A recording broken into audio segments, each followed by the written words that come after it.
Hi, I'm Misha Ketchell, editor of The Conversation. For democracy to work, people need to be well informed. That's why we work with academic experts to share their research and explain issues in the news. Everything we do is free to republish, but we need your support. Please donate to The Conversation by going to donate.theconversation.com or following the link in the show notes.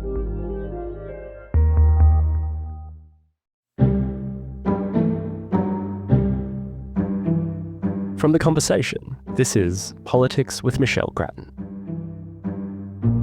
Next week's Economic Reform Roundtable, headed by Treasurer Jim Chalmers, includes business, union and community representatives, as well as various economic experts. In the run-up to the round table, the participants and others have put forward a vast range of ideas on how to improve Australia's productivity and make the budget more sustainable, as well as promoting economic reform more generally. Some ideas have been modest, others are bold. The union's proposals are in the latter category. The ACTU has announced it will push for a 4-day working week, and that's on top of various other reforms it's promoting, such as big changes to negative gearing and a coal and gas export levy. Ahead of the roundtable, the government has already made it clear that it's not going to embrace the idea of the shorter working week. But this hasn't deterred the unions. On today's podcast, ACTU Secretary Sally McManus joins us to talk about the union's agenda for the summit, including the case for the 4-day working week. Sally McManus, you've put up a quite extensive list of proposals for the roundtable, an ambitious list including a 4-day work week, housing affordability, negative gearing reform and a coal and gas export levy. Now, the unions in the Jobs and Skills Summit in 2022 did pretty well out of it, but things look a bit harder for them this time, given the government has already rejected the 4-day week and changes to negative gearing are a continuing uphill battle. Have you taken a decision that's deliberately very ambitious, and how do you think you'll go? Well, I guess that's one way of putting it, saying that we're being ambitious, both like this time and the previous summit. Unions always take a position that we all go and argue for what we think is right in the circumstances. And, back then, like, real wages weren't growing. They had them for 15 years. That was a huge problem. We went there with solutions, what we thought the solutions were to it. In the case of this roundtable, it's a different circumstance. We've got big issues, we believe, in terms of intergenerational inequality, which I think will be a theme of the roundtable because lots of us are raising it. And even if we've got different solutions, we've got the looming opportunities or threats, depending on how you see it, around AI. And you've got the issue of productivity growth, slow productivity growth. So those issues in themselves are large ones. So you can't, come to the table and not have solutions that are appropriate in that circumstance. So the things we're putting forward, we think, are things that should be discussed in terms of solutions or ways forward to address those bigger issues. So we didn't think, we're going to go in there with no ideas. The union movement really never does that. And we're going to have a different view of the world, obviously, to others. But that's always a positive thing, though, too, isn't it? Like having different views, a clash of ideas out of all of that. Hopefully something good comes out of it.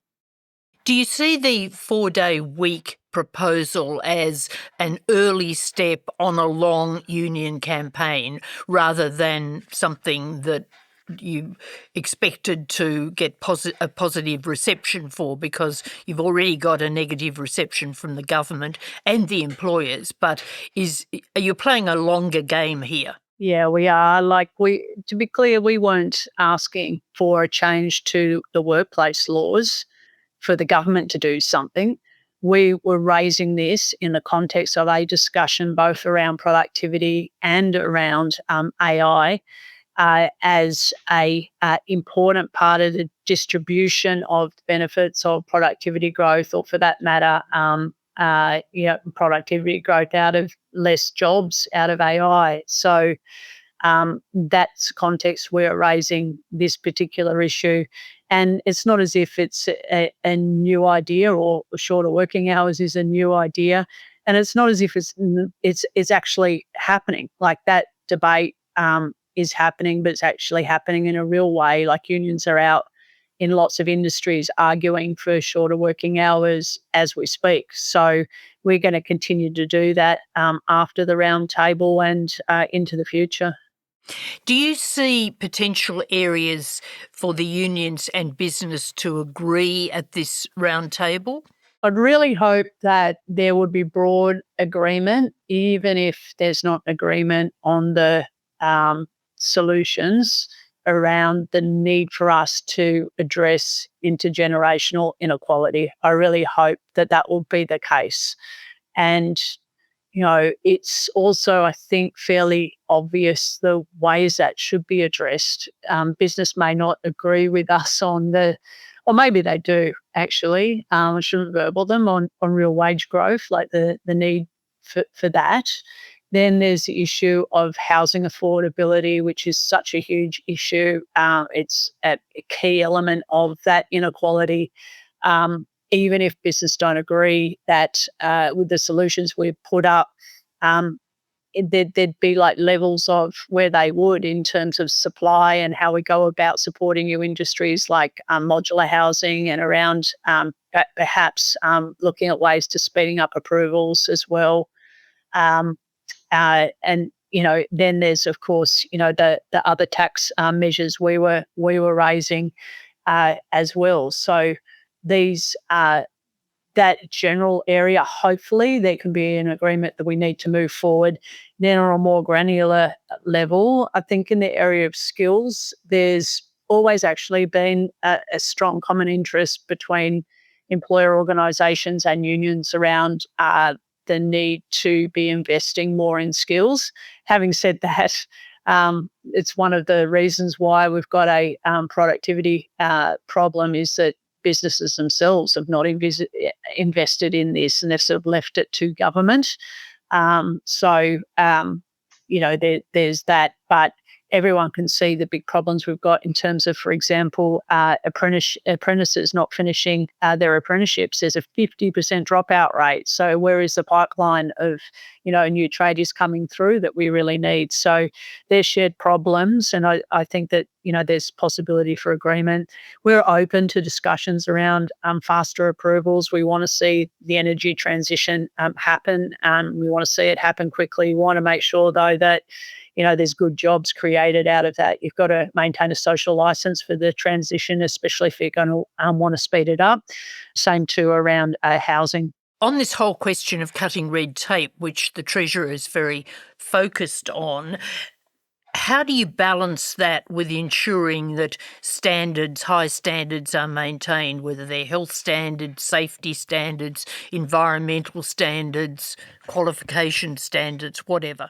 Well, it's a very important issue, because any proposal, just a blanket getting rid of regulations, one person's regulations or another person's rights, or for that matter, very important, safeguards or standards that are in place to protect everyone. And if you remove all of those, decisions are still being made, but those decisions usually are then made by businesses who are, of course, driven by profit motive. And in the end, you see corners being cut, standards deteriorate, job quality and wages go backwards. So that would be exactly the opposite to what you want to achieve. So it's a matter of being able to, filter those regulations that are no longer serving the purpose of, or a good purpose in terms of quality or in terms of protections,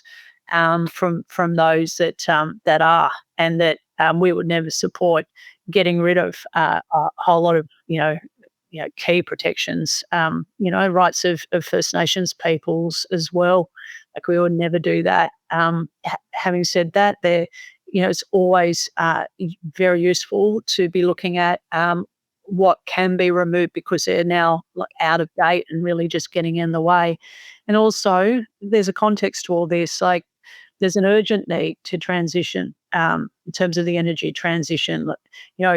We can't protect the environment unless we do so. So there's the obvious tensions there, and that there's like a bigger national interest, a world interest, a global interest at stake in terms of those issues. And same with housing. Like, it's urgent that we build more houses, but we don't want to end up in a situation where we're building houses and it's done dodgily and people end up with houses with a whole lot of problems and falling apart as a result of it. And certainly we don't want to see workers' health and safety being compromised.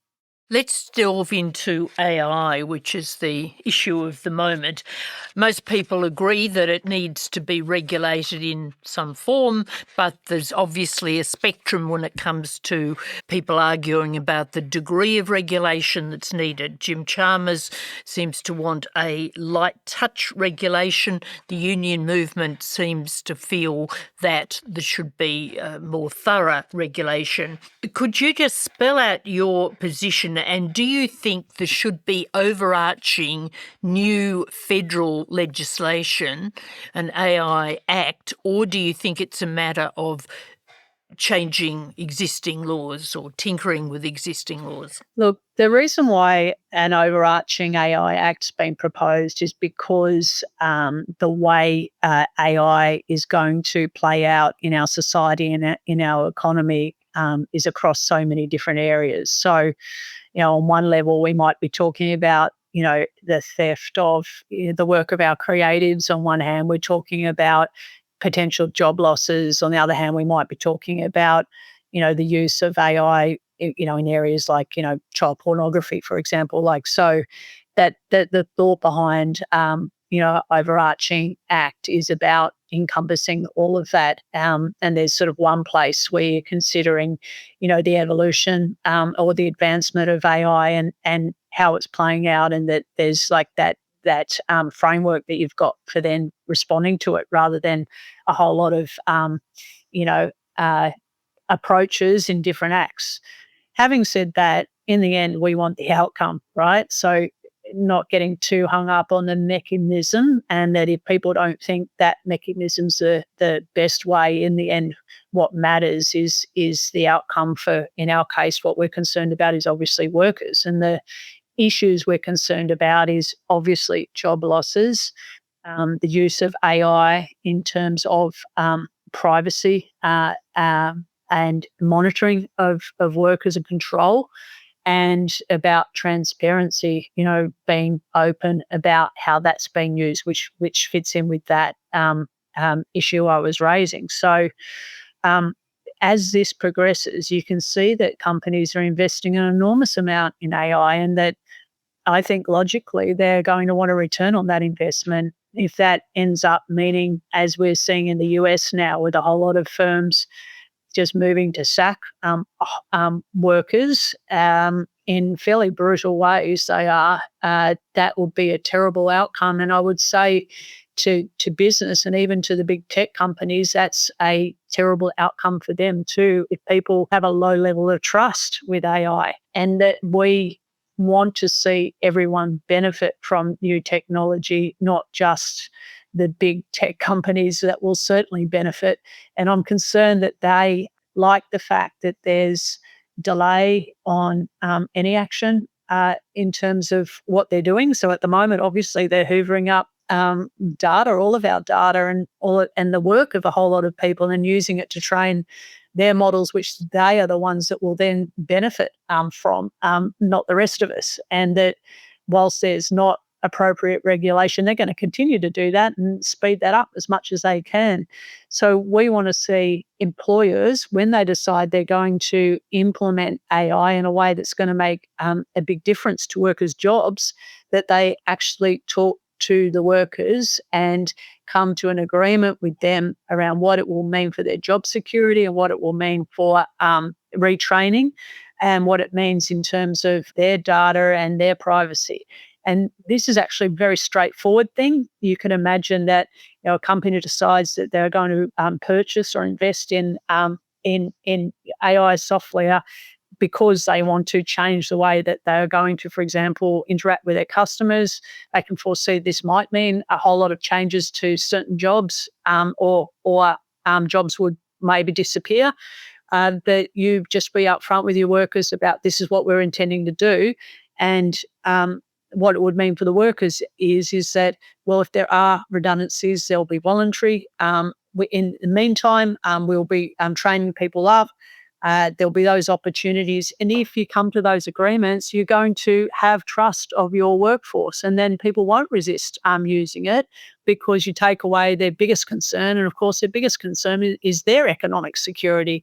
The very worst thing would be is if companies come and introduce it, that they're not transparent, and then in the end, it leads to people losing their jobs. Everyone else at that company and across the economy will be thinking it's dangerous to adopt AI because it could mean I'm going to lose my job. Now, we can avoid all of that by, having proper workers' voice in the implementation of AI, so that we don't go down a path that is one that will make life worse for people, not better for people. So you want that provision about consultation, that workers' voice, written into either the overarching AI legislation or some other piece of federal legislation? Look, we'd be open to the mechanism of how. We'd be open just discussing how. We don't think it should be or needs to be difficult or onerous. In fact, already unions are negotiating this through bargaining in workplaces, but obviously that's very slow mechanism for doing so, and it'll only be unionised workers that'll end up being protected. Everyone else won't be. So these implementation agreements were part of what happened in an overarching AI Act. That would be a good outcome. If it was part of using existing acts, say the Fair Work Act, that we could live with that too. So it's not really the mechanism, it's about making sure the outcome works. Sally McManus, thank you very much for talking with us ahead of next week's round table. That's all for today's podcast. We'll be back with more interviews next week. Thank you to my producer, Ben Roper. Goodbye for now. Production by Ben Roper. Theme music by Lee Rosevere. The Conversation is a not-for-profit media organisation.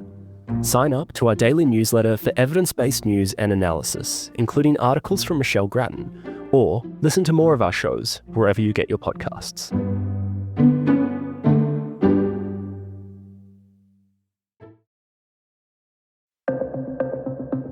I was saved by God to make America great again.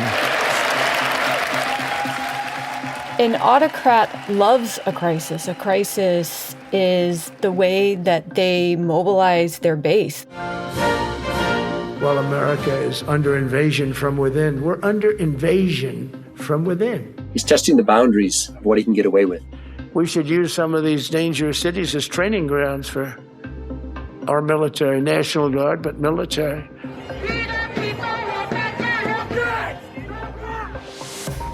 We've asked 6 of the world's preeminent scholars how we can measure the make of an autocrat.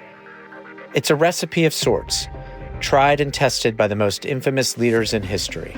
Hugo Chavez in Venezuela. Vladimir Putin in Russia. Joseph Stalin and Adolf Hitler. Viktor Orban in Hungary. He's basically bulletproof in terms of criminal prosecution.